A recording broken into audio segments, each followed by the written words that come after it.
Hi, my name is Abigail Hammond. I'm an author and a reader, and on this channel I love to talk about books. And today I wanted to talk about Anna Karenina, which is probably my favorite book. Okay, not my favorite book. The last book I talked about on this channel is my favorite book of all time, but this one is a close second, and I think it might just be my favorite of the classic books that I've read, the classic literature. And Anna Karenina is actually the first book I've ever read by Leo Tolstoy, and it was one that I was always vaguely interested in, but I was intimidated by the length, so I kind of avoided it and was a little bit nervous to read it. And I'd heard, just the basic gist, oh, it's about a woman that has an affair, and that wasn't the most enticing plot line to me. But this book is so much more than just about a woman that has an affair. Anna Karenina, I would argue, is not even the main character of the story. She is just someone that is connected to all these other characters, and somehow her life and her choices sort of touch all these different lives. But the main characters and the other characters besides her are actually all very vibrant and alive and very interesting as well. And this book covers so much. It is such a heartbreaking, emotionally distressing book. It's thought-provoking, it's challenging, and I was never so moved or touched by characters. And there's so many reasons why and so many things I want to talk about. So anyway, all that to say, we're going to jump into a discussion on Anna Karenina. So I have my notes here because there's a lot I want to talk about, and I am not going to guarantee that I won't be all over the place with this because there's so many things I want to cover. But to start out, I just want to say, if you have not read this book, there will be spoilers in this discussion, but it is hundreds of years old, so I think it's okay to spoil it. So the basic premise of this story is that Anna Karenina is this good, moral, upstanding woman. Everybody in Russian society knows of her and respects her, and they all love her. Everybody loves her. It's impossible not to love her from when she's introduced at the very beginning of the book. And she's married, she has a son, her husband is very respected, he is high in different circles, these noble circles in Russia, and very influential and political and all these things. And she ends up getting into an affair and having sort of this downfall, this fall from grace, and half of the book, or maybe or maybe a third of the book, follows that fall from grace and her basically running her own life into the ground. And then on the flip side, what I would say is actually the majority of the novel and takes the other 50, 60, I would say about 60%, is Levin's story. And Levin is a young man in Russia who is just trying to do right by everyone around him. He wants to live a good life. He wants to live a good life, not in the sense of he wants to have fun all the time and party and all those things. He wants to live a moral life. He wants to treat others fairly. He wants to do things as efficiently as possible, but do them in a way that is always good for other people, those sorts of things. So Levin is constantly in his head thinking about and trying to decipher what makes a good life, what gives life purpose and meaning, what are the things one should follow, all that. So the interesting thing is we have these two sort of, not conflicting, but these two plot lines that are very different, where Anna is coming from the height of goodness and virtue and all these things, or that's what people think, and falling, and Levin is actually rising and going from sort of this depressed young man trying to figure things out, really struggling with life, and coming at the end to this conclusion of what goodness and true contentment and happiness is and what life is about.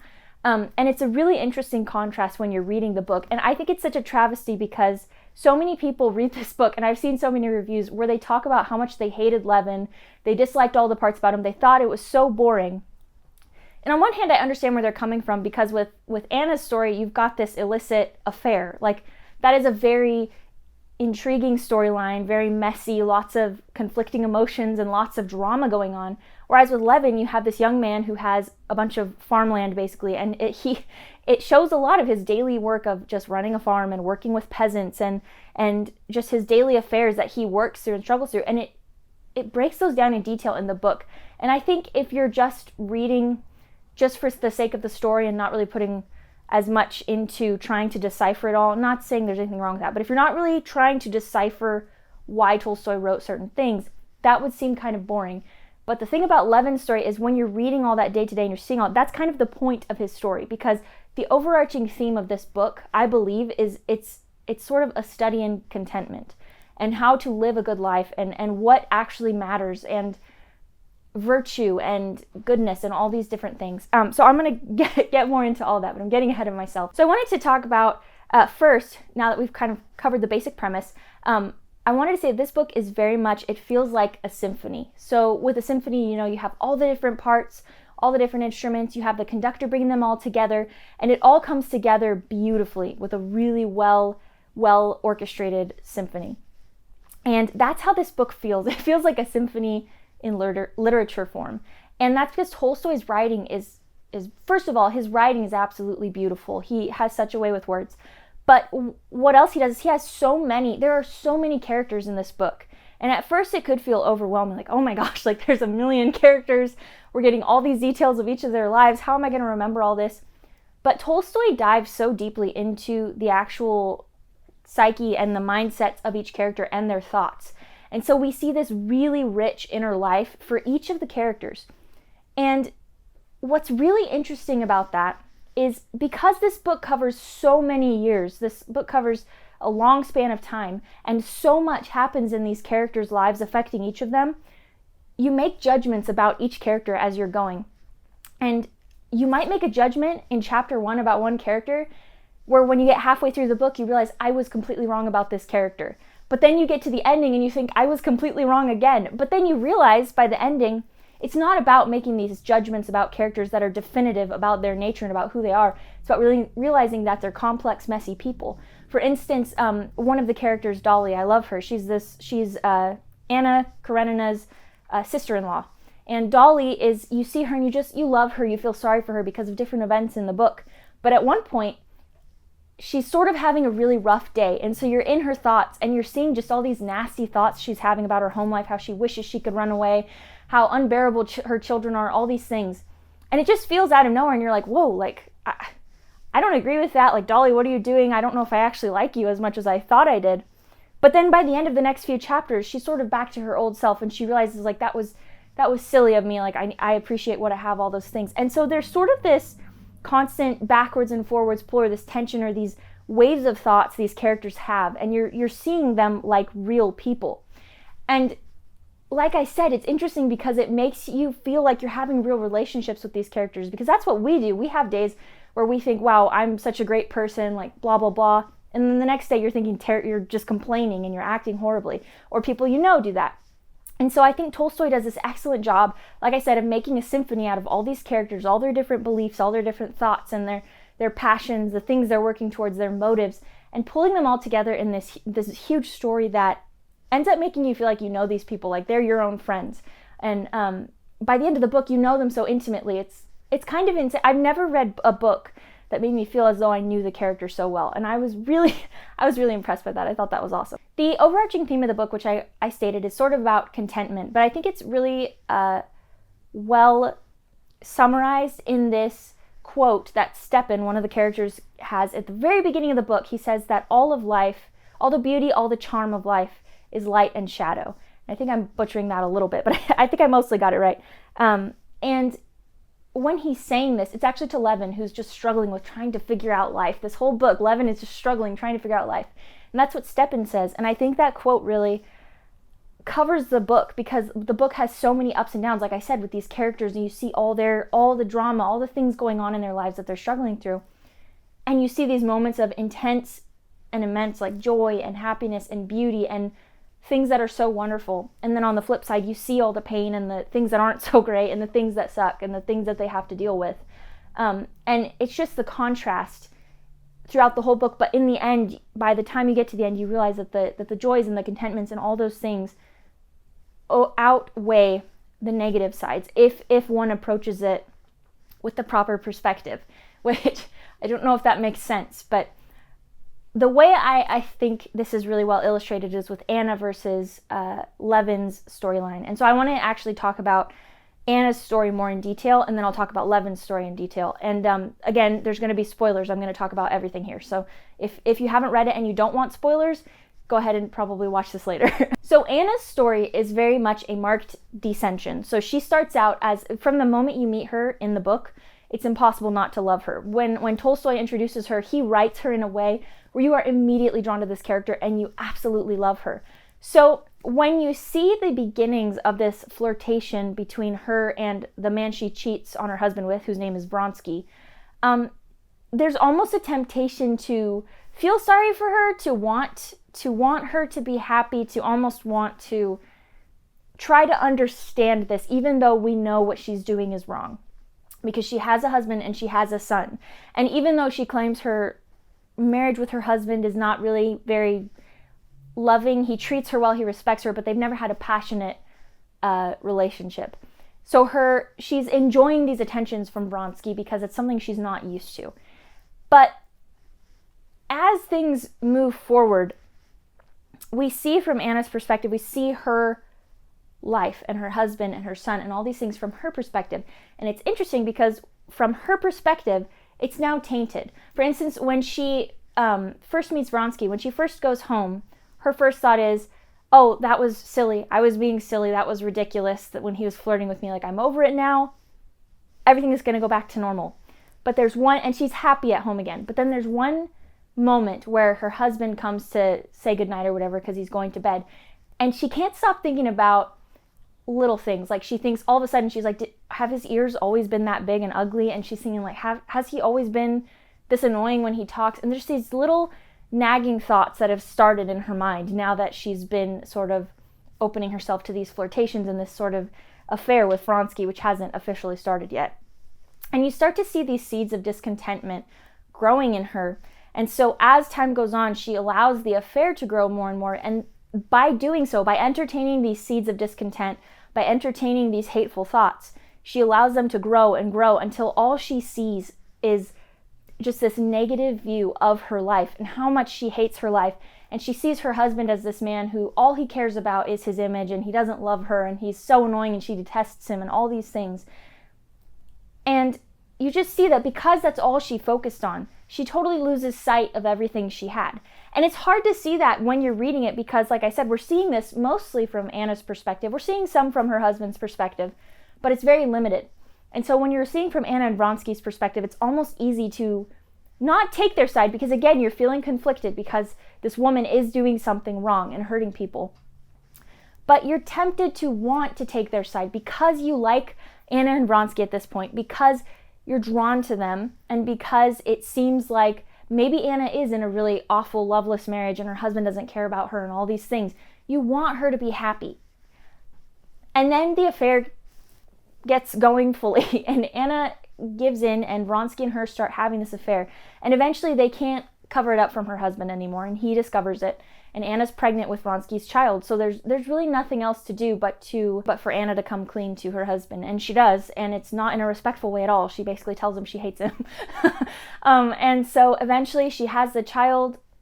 Vronsky and Anna leave, and they live several years, or I think it was several years, but they live with each other, not as a married couple. She's not even divorced to her husband. She just leaves with this man, leaves her son behind. And Anna falls into more and more almost madness, and she becomes jealous, she becomes distrustful, she becomes spiteful.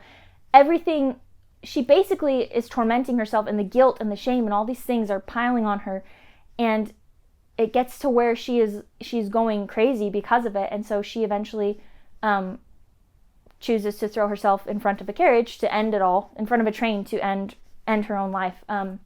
And you see this crazy descent from this woman that's so incredible that you love to this. And it, like I said, it starts with these small discontentments that she has, that she allows to build and to grow. And you see through the story that Anna's focus is never on those around her. Anna's sole focus is inward. Her focus draws more and more on herself and on her own happiness rather than caring for those around her, rather than considering what her actions may lead to. All she cares about is happiness for herself. And when she focuses on that, it begins to lead to her destruction, because she goes after love, she goes after this passion, all these different things, because she believes it is what will fulfill her and make her happy, even though it's outside of what's right. And she knows it's wrong. She knows there's no virtue in it. There's no standard of right and wrong in it. She's leaving her son behind. She's leaving her husband in disgrace and all these different things in this society. And because she's focused inward, it leads to her own destruction, because she can't handle the guilt. And there's one part where she's talking, and in Russian society at this time, affairs like this were very common, but the women and the men kept them secret from each other and just sort of played it off or ignored it. And in one part, Anna is thinking about her affair with Vronsky and how guilty she's feeling. And she thinks of one of her friends and thinks, well, she's doing this and she's not bothered by it at all. So why am I so bothered by this? She thinks, I wish I could understand why it bothers me so much. I don't get it. And it's just, you see this inner turmoil that Anna is going through with every step of the way. And yet she goes too far and can't pull herself out, or she feels she can't pull herself out. It's this heartbreaking story of what happens when you become so self-centered and self-focused that you lose sight of what's right and wrong and others around you and of the good that you have in your life. Because what was interesting was, at the beginning, like I said, we saw so much through Anna's perspective that I agreed with her about her home life. In my eyes, as I was reading, I was like, wow, that looks terrible. Her husband only cares about his image. He doesn't love her. He's older than her. She's so miserable, all this stuff. But when you get to the end of the book and you look back, you realize, no, like, she actually had a good life. She had a husband who respected and cared about her. She had many good friends and family. She had an excellent family. She had a son that she loved and was so proud of. She had a good home with servants in their home and everything that cared about her. Anna had a very good life. Even if she didn't have this passionate love romance thing that she wanted, she had a very good life. And if she had chosen to be content, then she would still be fine. But it's because she left all that behind, because she became dissatisfied by picking out all the negative things and allowing them to grow and build in her mind. And also because she opened the door by allowing this affair to begin and sort of entertaining Vronsky, entertaining his flirtations, rather than shutting him down and making the choice that she knew was right and allowing it to grow. And I think that's such a contrast to Levin's story, which I will get into more, but I wanted to say one other thing about Anna's story that goes into also how Tolstoy really writes the characters well and shows you the inner workings of each character, is when you're looking at Anna's husband. It's really interesting because, like I said, from the beginning, you're sort of getting Anna's perspective, and he just seems like this arrogant, just this guy who's only full of his own, how people view him. He only cares about his image and his reputation and all these different things. Even with the way he shuts her down when she first admits that she's in an affair, he tells her, well, we're not going to talk about it. You're going to pretend to still be my wife. You're not going to have this man over to our house ever. And we're just going to pretend like it's not happening, because otherwise it'll ruin my image, basically. And hearing that feels so cold. And you're like, why is that all you care about? You really don't care about anything that's actually going on. You have no feeling for it. But then at one point, when Anna gives birth to Vronsky's child, she almost dies and she's really sick. So her husband goes in to see her. And in this moment, something incredible happens where he forgives her, and you see this totally different side of him that you didn't see before. And Anna admits that he's a good man, a better man than she deserves, that he's kind and generous and forgiving, and all these things, all these qualities that she sort of forgot about and ignored and replaced with all these hateful qualities in her mind early on. And I wanted to read the section where her husband forgives her, because it's such a beautiful section. It was probably the most impactful thing I read, in my opinion, when I was going through it. That part made me stop for a long while and think about it, so I want to read it. So this is her husband talking to Vronsky after he has forgiven Anna for cheating on him. And he says, I saw her, and remember, okay, so just to give context, Anna has treated him horribly through this whole thing. She has treated her husband horribly, has not respected his wishes, and he has responded in this way. I saw her and forgave her, and the happiness of forgiveness has revealed to me my duty. I forgive completely. I would offer the other cheek. I would give my cloak if my coat be taken. I pray to God only not to take from me the bliss of forgiveness. This is my position. You can trample me in the mud, make me the laughing stock of the world. I will not abandon her, and I will never utter a word of reproach to you. My duty is clearly marked for me. I ought to be with her, and I will be. If she wishes to see you, I will let you know. You see this man who at least I was so convinced that all he cares about is his image. But in this one instant, he says, I don't care if you trample my name. I don't care if you make me the laughing stock. My duty is to take care of my wife. And even though she did all this and betrayed me and hurt me and did all this against me, I've forgiven her. I love her, and I will take care of her. Even in this moment, I will make sure that she is okay. It's my duty as a husband to stand by her side. And that was such an incredible moment to me, because first of all, that's an incredible forgiveness to offer, and an amazing thing that you don't see. And the fact that the very thing that we were sort of led to believe about him through the whole first half of the book is the thing he holds on to most, his reputation, his image, is the first thing he threw away when Anna was sick and dying and asking for forgiveness. That was the first thing he threw away and said, I don't care about that. I will take care of you first and foremost.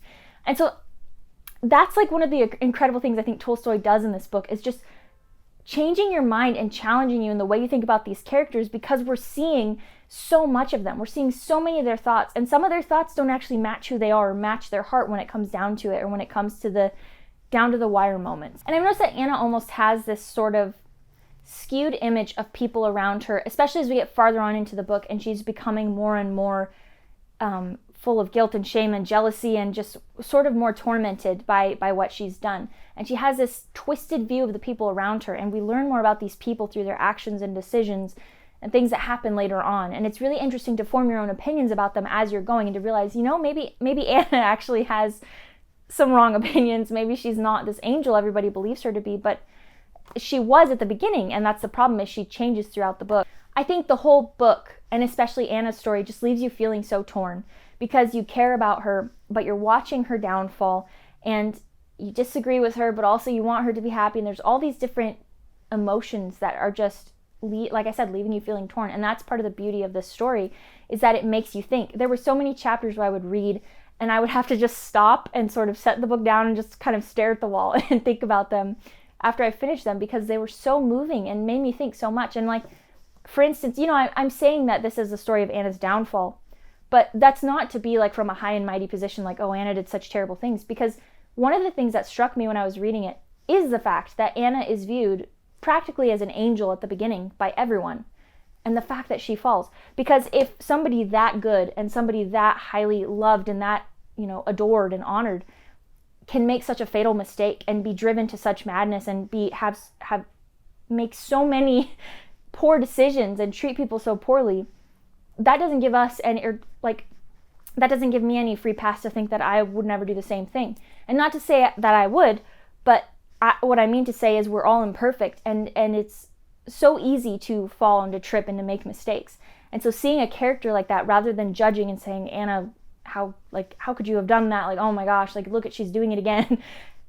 I actually, it made me take a step back and think, oh my gosh, like, but for the grace of God, like, I might make terrible mistakes too. Like, who knows what I could have become or what I could have done if it hadn't been for God's grace in my life, and for the wonderful community I have around me, and the people that support me and help me and kind of keep me in check, And so I think when reading this story too, it's important to remember we can't judge these characters so harshly, because there's little bits of these characters in each of us too. And I think that's the beauty of these kinds of books, is we separate ourselves from the characters and we're looking in, but you can't help but identify with different parts of the characters and recognize, wow, I can be like that sometimes, or some of that's in me, or I think this way, and this character's making this point, and they're right, and I think I might be wrong, and all these different things. And that's what's so exciting about books like this to me, that leave you so emotionally torn, is that it gives you so much to think about and analyze in yourself, and hopefully makes you a better person. And so Anna's story to me, yes, it's heartbreaking, but it was such a powerful story because it challenged so much in me as well. And honestly, by the end, reading anything with Anna, when it got close to her ending things, was really difficult, because she became so hateful and just so difficult to deal with. But I think Tolstoy did a really great job writing her that way, because that's how Vronsky felt about her by the end. He was like, she became insufferable, and he was struggling just to deal with her every day because she was so insufferable. But that's the point, is she drove herself to this madness with all these choices and the guilt and all the shame, and oh, it's just fantastic. Tolstoy did a fantastic job. Last thing I want to say solely regarding Anna's story too is that I like that Tolstoy does not, it's not like this is a story that is glorifying Anna's actions, because it's not. In actuality, what Tolstoy is doing is he's showing he's showing Anna's downfall, like I've said. So he's showing that this leads to this pursuit of passion and happiness, and what your own desires are at the cost of those around you and at the cost of harming others and doing wrong, does not lead to goodness. And it's not, I've seen some interpretations, specifically I've heard the movie is like this, where it almost makes it look like it's more about Anna was oppressed by the patriarchy or different things like this. That is not at all what this book is saying. Anna made her own choices and made her own decisions that brought this spiral of harm and destruction into her own life. And it is by her choices that she actually ended up dead at the end of the book. And so, like I said, it's a book that really challenges you and makes you think about things and really pause, I think, which is something I love. So we talked a little bit about Anna's story. Now I wanted to talk a little bit about Levin and Kitty's story, before going into just kind of overall details from the book that I thought were really good. So Levin's story, like I said, gets a lot of hate, and I am really sad about that because Levin's story was actually my favorite part of this book. And I touched on it earlier, but the reason people don't like Levin is they feel he's boring. We get details of his everyday life and of his work and the things he's doing. But I think if you think that's boring and if you're getting really frustrated by it, then you're a little bit missing the point, because the whole arc of Levin's story is he's going from being this sort of depressed young man who's really trying to figure out life and what life is about and just try to figure out what the meaning of life is. His life feels meaningless to him. He doesn't know what he needs. And sort of the whole book, he's seeking for that. So first he's looking to get married, and he thinks if he marries Kitty, the girl he's in love with, then he'll feel happy and fulfilled, and that'll fix everything. And they'll have kids, and they'll have a family, and that'll just, he sort of pictures that as the ideal life that'll make him happy. And so at first he gets rejected by Kitty, who's, at the time, Vronsky is flirting with Kitty, but he has no plans to marry her because Vronsky is not a good man. But so at first Levin gets rejected by Kitty, and Levin is depressed, and he goes back into throwing himself into his work at his farm and sort of just putting all his energy and time into that and trying to find something to give him purpose. And so he focuses on his work, and we see through that Levin is a good man. He cares about the peasants that work on his land. He tries to make things fair for them, whereas the other Russian nobles don't really care about the peasants. They think that they should just be happy with things as they are. Levin is constantly trying to improve their positions, trying to make things more efficient, therefore to make more money to help more people and all these different things. Levin is always thinking about the good of others. Even though he's depressed and struggling and trying to figure out the purpose of life, he has good principles and values that guide him throughout the whole book. He doesn't like high society. He doesn't like all these highfalutin intellectual conversations that really mean nothing and get nowhere and are of no value. He wants to actually help people and do the hard work and get in the ground and do the work. And so Levin throws himself completely into his work when Kitty rejects him because he's so depressed. And later on, actually, we get to see Levin and Kitty reunited.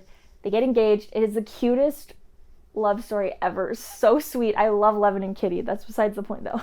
They get married and they start their life, and Levin soon realizes he loves Kitty. He's happy with her, but he has the same questions and the same problems. Getting married did not all of a sudden give him this purpose and meaning in life. But as Levin always does, he does everything with the same values and principles and treats everybody respectfully, does everything good and as right as he possibly can. Whenever he makes a mistake, he is very quick to apologize immediately. He makes it right. And one of the things I love is the depictions of Levin and Kitty's relationship, because I think it is so accurate to actual married life, and it's so cute because they have these little fights or little disagreements and misunderstandings just because they're so different and the way they work is different, and these misunderstandings with each other. But they always fix it very soon after. They come back together in the end, and they're just happy together and content. And it's funny because after they first get married, Kitty gets very busy just sort of organizing the home, getting it prepared and ready as she would, because she's a wife, she's going to run the home now.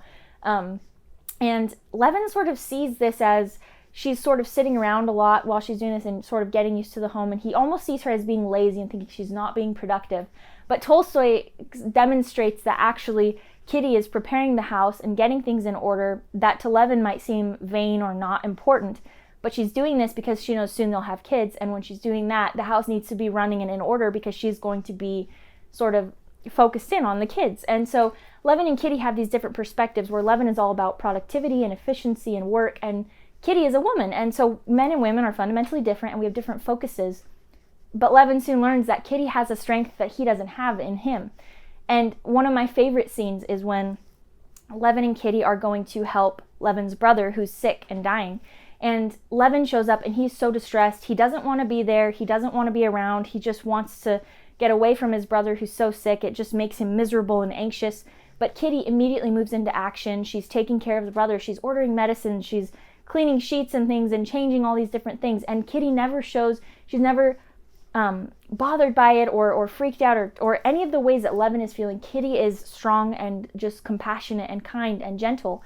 And it's so, I love it so much because Tolstoy is just demonstrating one of the differences between men and women and the strengths and weaknesses. And Levin sees his wife in a new light in that moment, and he realizes she's not lazy, she's not, weak or any of these different things. It's just that she has different strengths, and he realizes in this she's stronger than me, and he's so grateful for her. And it's this beautiful picture of relationship, because I think we're so prone to thinking that to sort of downplaying the different strengths of men and women in relation, especially in marriage, because there are different strengths. We do have different roles. And it's so beautiful to see those roles sort of coming together and working together, and to see a man and a woman beginning to understand each other and each stepping into their role as husband and wife. It's a beautiful thing. And I think Tolstoy does such a good job explaining that. I cannot believe, by the way, how well Tolstoy writes women. I have never seen a male author write women so well, but every single woman in this book, I'm like, that is exactly how a woman thinks. I would know, I am one. Like, Tolstoy does a fantastic job writing women in this book, and he is so respectful, and it's fantastic. But anyway, all that to say, I loved his depictions of the marriage relationship between Levin and Kitty. I thought it was beautiful, and such a good picture of how a healthy marriage and how marriage looks, and a man and a wife who truly step into their roles and accept their roles and love each other and respect each other should operate. And it's a beautiful thing. And then eventually they have kids, or have a child, and of course that adds a whole other thing. But it's such a good celebration, I think, of showing, again, it shows Kitty's strength, because we actually see the scene where she's giving birth and she has this, and Levin is panicking, freaking out, but Kitty is actually, obviously she's in pain, she's screaming, all these things, but she tells him, I'm not afraid, even as she's in pain and stuff, because she sees how afraid he is, and she's trying to tell him it's going to be okay. I loved Tolstoy's depiction of this newly married couple. I just couldn't get enough of it. I absolutely loved it. I thought he did such a good job, and it was so endearing to me, because you're seeing this picture of Anna and Vronsky living this immoral lifestyle together, and just the stark contrast between the two couples was such an incredible way to write the story, because it really hit home the differences between the two of them, and I think hit home Tolstoy's messages. For instance, Dolly goes to visit Anna at one point, and Dolly had been staying with Levin and Kitty, because Kitty is Dolly's sister, if you can keep track of all that. But anyway, at Levin's house, they're not very wealthy, but they are very generous and very caring. Like I said, Levin lives with very high standards of virtue, and like being good and generous and kind to other people, and always putting other people's needs before his own. And so when Dolly leaves, the carriage isn't very nice, the horse isn't very nice, but she's leaving in Levin's carriage, because he told her he wanted her, he provided the carriage. He didn't want her to have to call for one out of town. So when Dolly arrives to Anna and Vronsky's house, it's this opulent, like huge, super, like over the top, just wealth everywhere. The furniture is ridiculous. The dresses Anna's wearing are ridiculous. Everybody is just so wealthy. And it's funny, because Dolly feels small. She feels embarrassed when she's there. She feels like her dress isn't good enough. She's not good enough. She just feels that disparity between their wealth brackets. But by the time she leaves, the man driving the carriage for her said, I can't believe it. They didn't even give our horse enough oats. They gave him barely any oats to feed him, and he's still hungry. And Dolly said, really? And he goes, yeah, at Levin's house, there's more than enough food for anyone who stops by, friend or not. There's always something for them and for their horses. And it was just this stark contrast of, you have Anna and Vronsky, who are so wealthy, and they pretend that they're these humanitarians. Vronsky's building this big hospital and constantly telling everyone how expensive it is, and how he's bringing in this state-of-the-art equipment so that people can have a hospital, and a nice hospital, and it's his sort of project that everybody's so proud of. Whereas Levin and Kitty, they don't brag, they're not doing anything crazy like that, but in their humble means, they're still being generous with people, and they take care of people, and they make sure that they do right by people in everything. And it's not for show, it's not about showing off to people, it's just how they live their lives and how they structure their lives. And you see this stark contrast, and it's just such another reminder of what Tolstoy is trying to teach through this book, and it's so good. And again, it comes back to this overarching theme of the importance of living rightly. And this is what Levin comes to at the end of the book, is he realizes his struggle of trying to figure out what the purpose of life was, what the meaning of life was. He realizes, wait a second, my entire life I've lived according to this standard of virtue in my heart. He's like, I know the difference between right and wrong.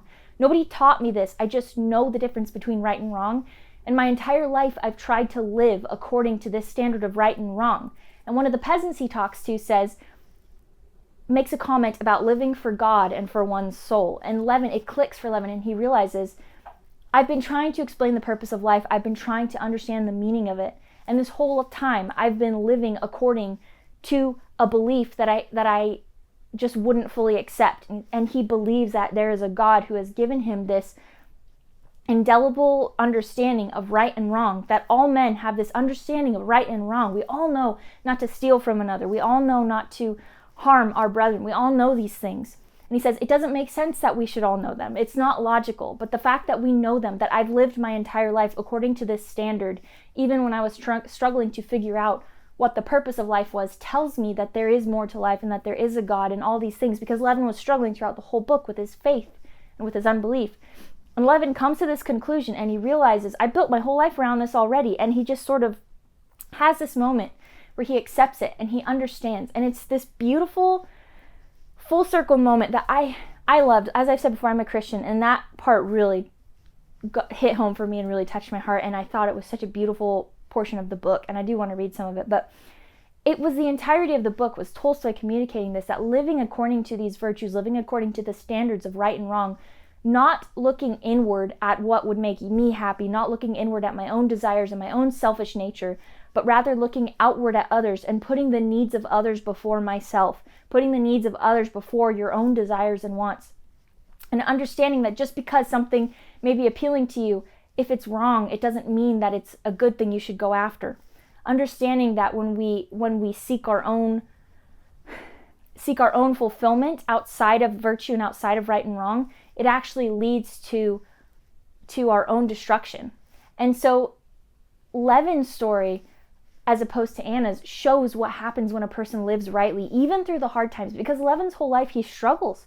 It says in the book that he struggled with thoughts of ending his own life because of how despairing he was about not knowing what he believed in, not knowing the purpose of life. And yet, even in those moments, he lived according to the standard of right and wrong that he knew was in his heart.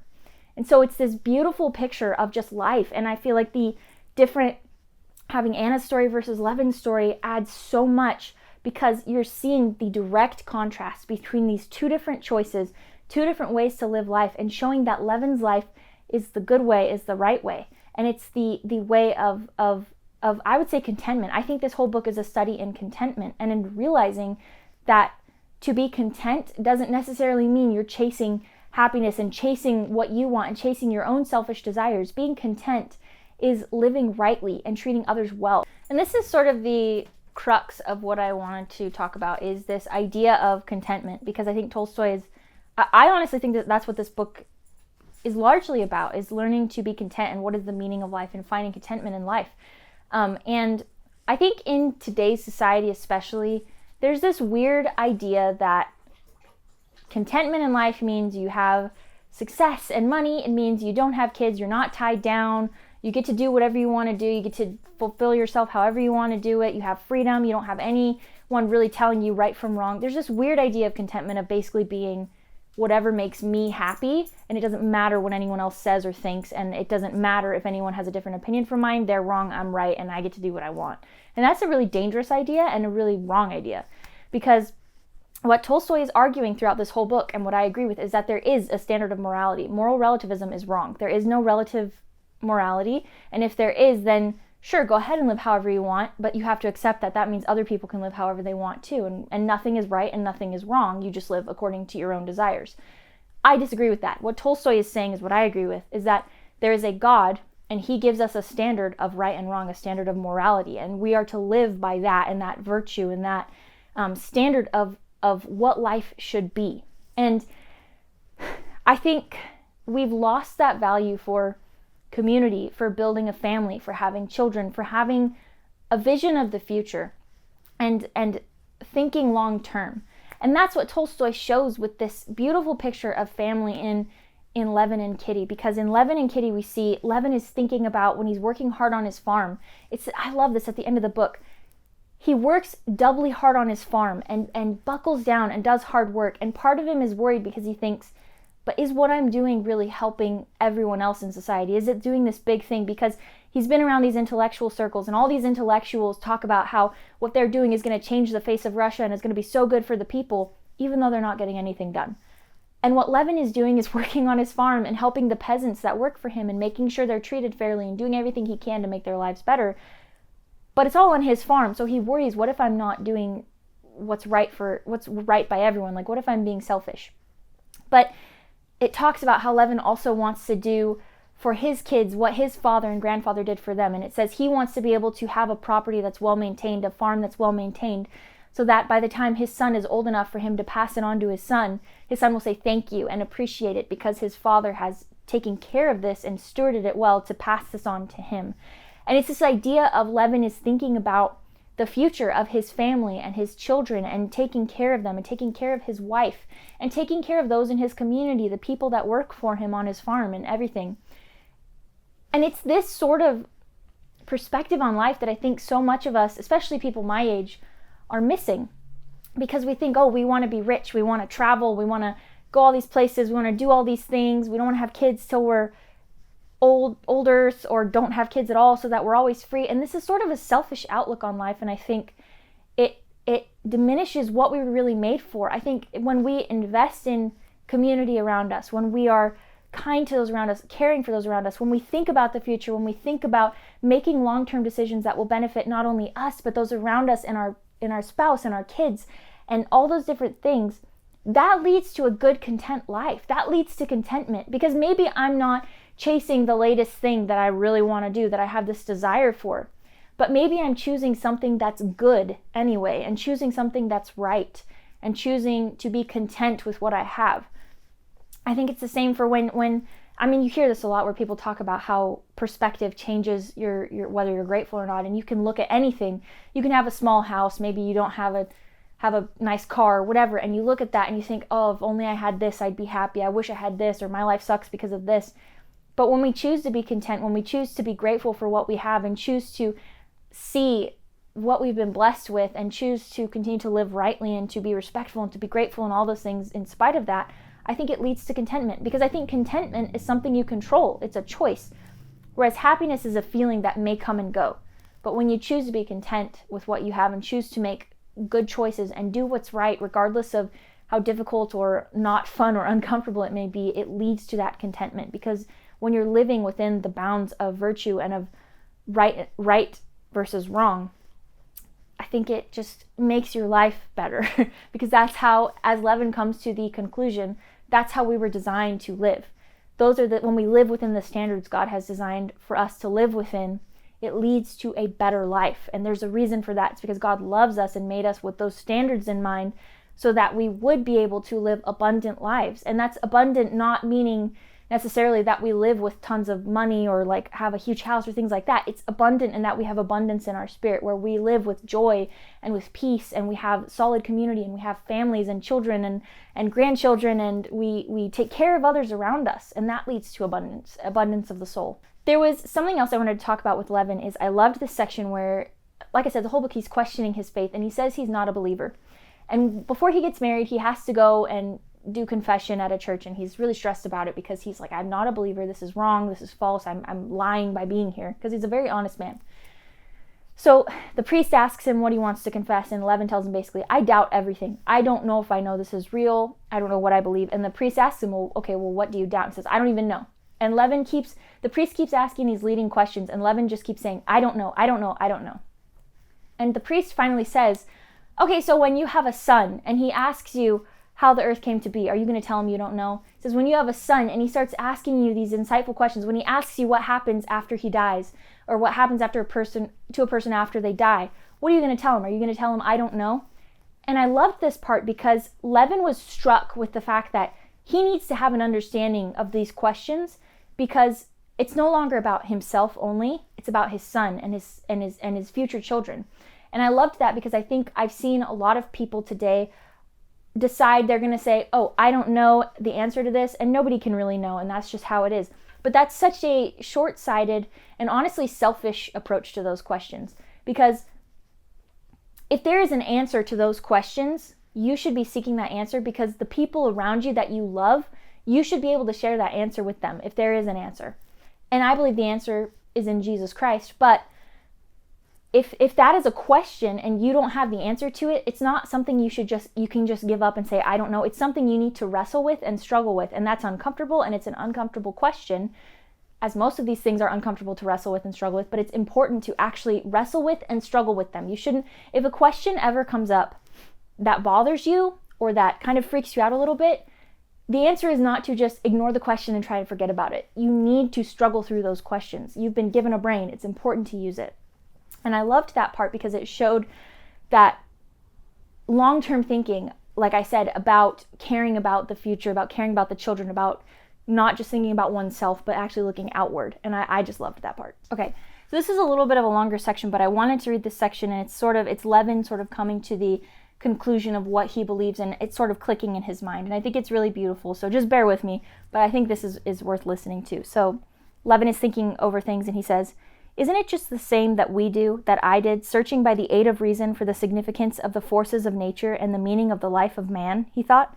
"And don't all the theories of philosophy do the same, trying by the path of thought, which is strange and not natural to man, to bring him to a knowledge of what he has known long ago, and knows so certainly that he could not live at all without it? Isn't it distinctly to be seen in the development of each philosopher's theory that he knows what is the chief significance of life beforehand, just as positively as the peasant Fyodor, and not a bit more clearly than he, and is simply trying by a dubious intellectual path to come back to what everyone knows? Now then, leave the children to themselves to get things alone and make their crockery, get the milk from the cows, and so on. Would they be naughty then? Why, they'd die of hunger. Well then, leave us with our passions and thoughts, without any idea of the one God, of the Creator, or without any idea of what is right, without any idea of moral evil. Just try and build up anything without those ideas. We only try to destroy them because we're spiritually provided for, exactly like the children. Whence have I that joyful knowledge shared with the peasant that alone gives peace to my soul? Whence did I get it? Brought up with an idea of God, a Christian, my whole life filled with the spiritual blessings Christianity has given me, full of them, and living on those blessings like the children, I did not understand them, and destroy what I live by. And as soon as an important moment of life comes, like the children when they are cold and hungry, I turn to Him, and even less than the children when their mother scolds them for their childish mischief, do I feel that my childish efforts at wanton madness are reckoned against me. Yes, what I know not by reason, but it has been given to me, revealed to me, and I know it with my heart by faith in the chief thing taught by the Church." The Church, Levin repeated to himself. He turned over on the other side, and leaning on his elbow, fell to gazing into the distance at a herd of cattle crossing over to the river. But can I believe in all the Church teaches, he thought, trying himself and thinking of everything that could destroy his present peace of mind. Intentionally, he recalled all those doctrines of the Church which had always seemed most strange and had always been a stumbling block to him. The creation? But how did I explain existence? By existence? By nothing? The devil and sin? But how do I explain evil? The atonement? But I know nothing, and I can know nothing but what has been told to me and all men. And it seemed to him that there was not a single article of faith of the Church which could destroy the chief thing, faith in God, in goodness, as the one goal of man's destiny. Under every article of faith of the Church could be put the faith in the service of truth instead of one's desires. And each doctrine did not simply leave that faith unshaken. Each doctrine seemed essential to complete that great miracle, continually manifest upon earth, and made it possible for each man, and millions of different sorts of men, wise men and imbeciles, old men and children, all men, peasants, kitty, beggars, and kings, to understand perfectly the same one thing, and to build up thereby that life of the soul which alone is worth living, and which alone is precious to us. I love it so much. I think that's the beauty of Anna Karenina, to me, is what really struck me, is that the whole book was sort of this picture of all these different people, all these different opinions and different ways of living life.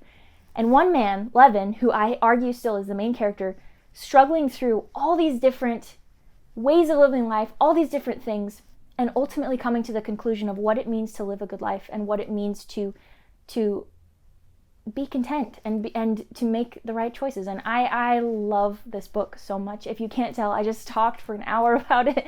I'm obsessed with this book, and there's so much I want to say. I'm sure I probably missed 90% of the things that I loved and wanted to talk about. I mean, if you look at my copy, I have all these sticky notes. I don't even know if you could see. I have all these sticky notes all in the side because there were so many things that I loved that I marked and wanted to come back to and think about. And I just think it's such a beautiful... I don't even have words. It's so good. So this is definitely my favorite classic now. Before I always said either Jane Eyre or Agnes Grey was probably my favorite, but now this one is definitely my favorite. It is so good. I highly recommend checking this out. And I got to read more Tolstoy, I guess. But anyway, thank you for listening to my very long-winded discussion. I really hope I didn't forget anything. There were, like I said, there were so many things I wanted to talk about. I probably did miss things, but I'm planning to get a second translation of the book. I read the Maud translation, I believe, or no, Garnet translation. I think I read the Garnet translation. And I'm hoping to get the Volohansky translation and read that later this year, probably in wintertime. So I might do another video then discussing if I have more thoughts, because this book is going to stick with me for a very long time. I'm going to keep thinking about it. I love it. So anyway, thank you for watching, and I'll see you for more videos in the future.